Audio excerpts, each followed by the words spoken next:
But in that remarkably short period of time, between the 1940s and now, we have been transformed into totally different creatures with an entirely new set of aspirations that are supposed to fill the gap in our lives.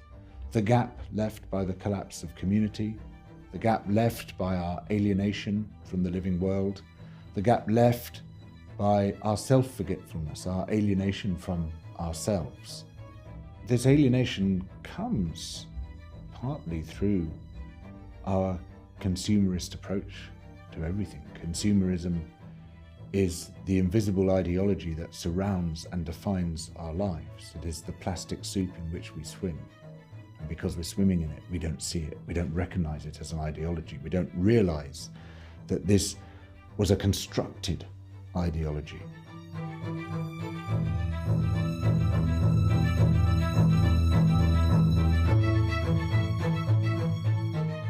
Of course, advertising is just one part of the chain, but it is the critically important part of the chain. It's a part of the chain without which nothing else in that whole chain of causation can happen.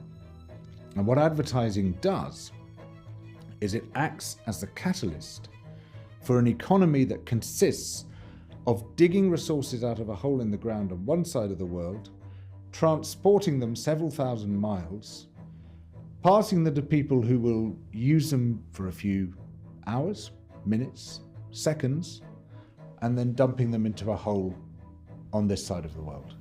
That's basically how the economy functions, and it cannot function that way without advertising. In pouring all this useless electronic junk, all this plastic and metal into our lives, into that great gaping chasm that opens up in our lives, we are destroying our own life support systems. The entire integrity of the living planet that gives us life, that enables us to survive. And so something that begins merely as a project to sell more stuff ends as a project to destroy humanity and the other species with which we share the planet.